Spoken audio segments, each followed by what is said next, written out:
The Department of Health has announced in the last half hour that 14 more people across Britain have died after testing positive for coronavirus. It brings the total number of deaths here in the UK so far to 35. The Health Secretary for England, Matt Hancock, has warned that the measures the government would take to combat the coronavirus will disrupt the ordinary lives of almost everybody in the country. He confirmed that in the coming weeks, people over the age of 70 and other vulnerable people will be asked to self-isolate. In other words, staying at home and cutting down on their contacts with others. The Department of Health says they'll put out more guidance tomorrow on what social distancing measures elderly and at-risk people should take. Here are the day's other main developments. Well, in total now, 1,372 UK cases have been detected of coronavirus. That's people who have had a test and the test has been positive. Over 40,000 people have been tested in all, so the rest have proved negative. Matt Hancock said ministers would ask the nation's manufacturers to switch to the production of ventilators needed to treat people who develop severe symptoms. More doctors would be trained in their use. In the last hour, the chair of the construction company JCB said he'd been approached to help by ministers. More doctors would be trained in their use too.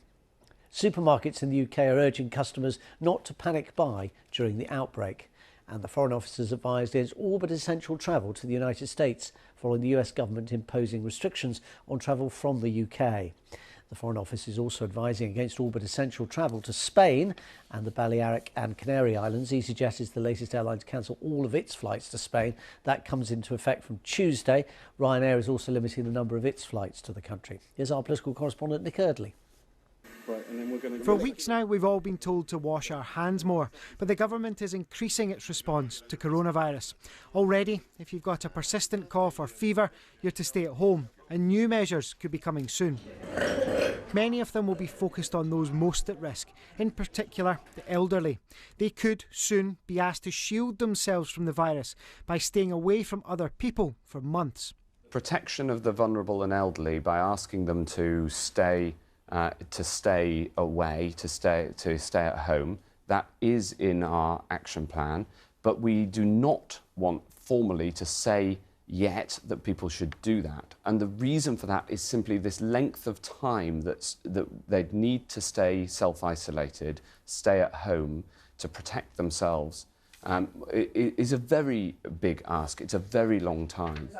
The Scottish Government says its plans for the elderly focus on reducing contact rather than complete isolation. But soon, families are likely to be asked to isolate together too if someone in a household shows symptoms. It's an oxylog. Engineers will be asked to produce as many ventilators as possible. The government needs more and has said it will buy as many as can be produced. There are also plans to take over beds in private hospitals if the NHS comes under too much pressure. I think that this response is going to be one of the biggest challenges that our generation faces. Some questions are being asked about the response though, including about the idea immunity can be built up by protecting the most vulnerable while others get a mild illness. Ministers say that's not the plan, despite the government's chief scientist suggesting it was part of the approach. Labour wants more information about how decisions are being reached. We do that not to undermine the government because we want the government's strategy to succeed, but we think it's important that we can all reassure ourselves that the government is taking the correct approach. Engineering the antibodies. The Prime Minister is holding talks with officials this afternoon. Emergency legislation will be published in the coming days and new measures are likely to be introduced soon.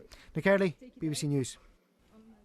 And Nick's colleague, political correspondent Jessica Parker is here. Afternoon to you, Jessica. Let's start with what we do know is that there will be some kind of announcement tomorrow about social distancing. Do we have any indication as sort of what parameters the government's looking at? Because some of the measures in other European countries have been pretty dramatic. Yeah, I mean, I think it's important to talk about the difference between social distancing and self-isolation. So obviously we've been hearing this morning from the Health Secretary, Matt Hancock, this idea that over 70s, elderly, vulnerable, within weeks there could be some move to ask them to self-isolate. Social distancing is a less radical step, but it is about reducing your contact day to day with people in order, of course, to reduce your chance of getting the virus.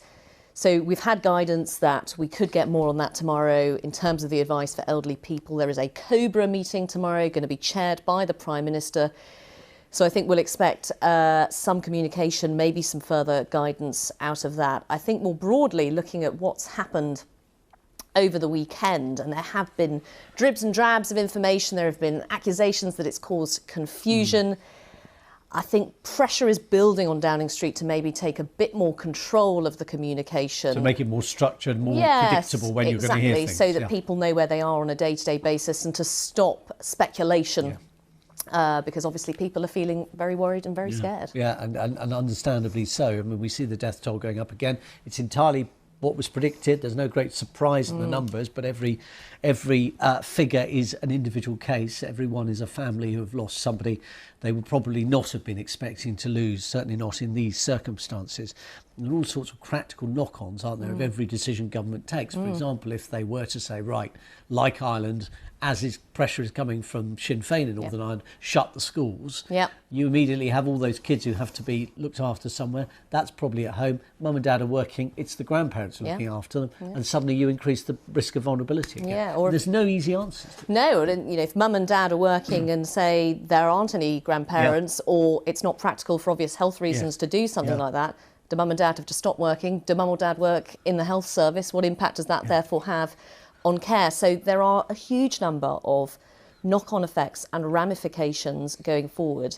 Northern Ireland is a particular case, as you say. There was a meeting yesterday between politicians in Northern Ireland and the Irish government about cross-border cooperation, but a bit of a difference in opinion as to when in Northern Ireland schools, colleges should close, given that that is already happening in the Republic. So that is an ongoing conversation as well. There's some places only 1 mile apart. Yes, exactly. Parents going, well, hang on a minute, that family down the road, their kids aren't going to school, but you're saying it's fine for my kids to go to school. Yes, so that's a particularly difficult issue that's playing out in Northern Ireland and the Republic of Ireland as well.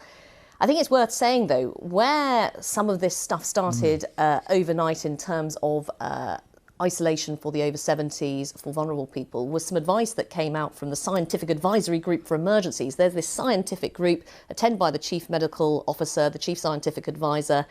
They released some information yesterday saying that they thought the government would soon need to move towards two things: shielding, which is the term that covers social distancing or people staying at home on the more radical step, but also household isolation. That's been slightly lost as well.